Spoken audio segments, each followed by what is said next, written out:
The year is 2004. The greatest Spider-Man movie of all time just came out, starring Tobey Maguire, such a classic film, in Spider-Man 2. And of course, we can't forget about Disney and Pixar coming together to bring another classic, an all-timer in The Incredibles. Such an amazing movie, so much nostalgic, but also we got one of the greatest gaming consoles, one of the greatest handheld devices from Nintendo, which was the Nintendo DS. But we can't forget about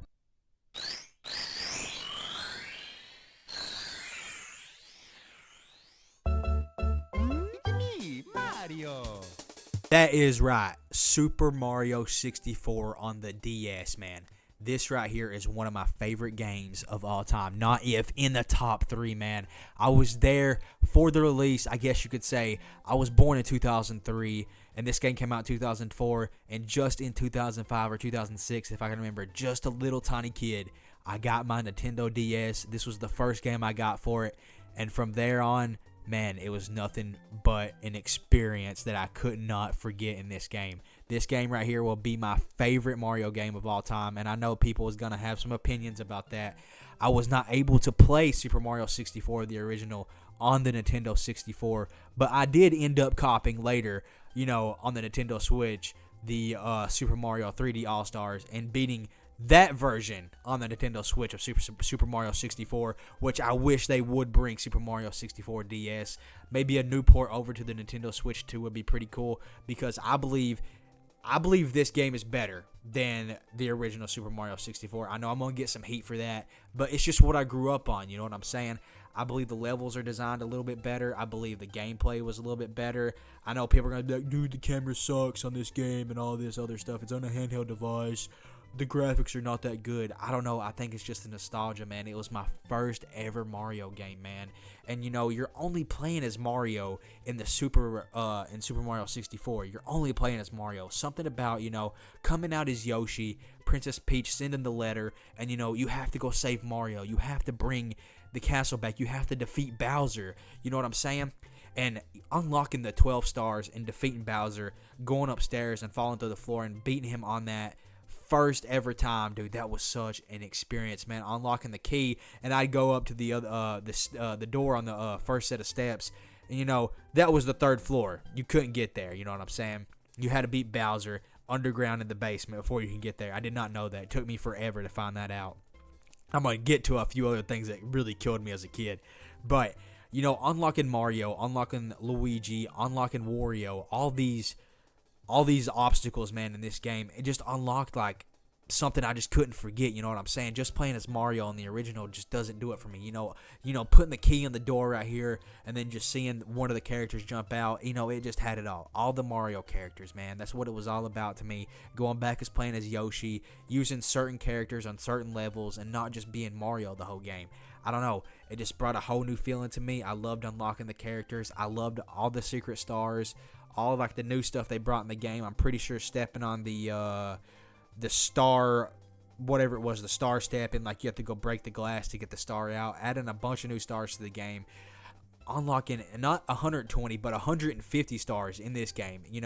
Reliving this just makes me want to go back and hook up my Nintendo DS, man, and replay it again, even though the graphics are absolutely atrocious and I probably couldn't stand it with my eyes. With all the new games and all their new graphics and stuff like that, it doesn't hold up. But I wish they would bring out a new port of this, because unlocking Luigi, unlocking Wario, unlocking Mario, finding all the secret castle stars, man, it was such a great time to be alive as a little 5-year-old kid in me. I also played Mario Kart. I also played all the Mario games on the DS. But this right here, this is the one I always went back to. And unlocking all 150 stars. I know in the original you can get Yoshi, and he gives you so many lives on top of the castle in the first one, but something about unlocking that what do you call it? I don't know, the cannon. Unlocking the cannon down there on the beach. And I'm sorry for the gameplay right here, messing up a little bit, but unlocking the cannon down there at the beach when you got 150 stars, that was something I just couldn't forget. You know what I'm saying? That was a great time. That was a great time to be alive, getting 150 stars, unlocking that cannon, flying up on top of the castle. And, as a kid on YouTube, early YouTube, 2009, 2010, I was sitting there, trying to figure ways to get on top of the castle with, wall jumping or, sliding up there as Luigi doing the backflip, you know, where he spins in the air trying to get on top of the castle. There's so many good memories. And one of the things is like the power-ups you get with Luigi and Wario and stuff like that. The little red box you hit, man, I could not for the life of me. I did not find that. You had to look up in the sky right here at that little, on that sun. You had to look up in the sky. You had to go there and smash the question mark thing so you can get the question mark boxes. You know what I'm saying? I don't know why I'm brain dead right now, you know, trying to figure out the names of this. But, you know, unlocking that really changed the game for me because I had like 60 or 70 stars, and I could not get the other stars until I found that box. And later, years down the road, maybe like 2010, 2011, I finally found a YouTube video on how to unlock that box, and it took me forever to figure it out as a kid, dude. It killed me. I mean, it absolutely killed me. And, you know, adding like all these new stars to these new levels, like this one right here, unlocking Wario, this right here was such a good boss. And the other bosses, the 3 Bowser bosses, were amazing. Every single level, of course, but unlocking the Big Boo and then King Goomba and this ice dude right here to unlock Wario, oh my gosh, it just took me by storm, you know what I'm saying? Like, it was such a good game.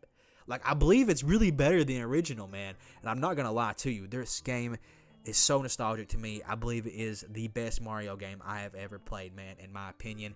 Reliving this, growing up as a kid, born in 2003, you know, not getting the experience on the N64, but on this game, it was a great time to be alive. If you guys enjoyed, hit the subscribe button, man. Hit the like button. I'll see you guys in the next one.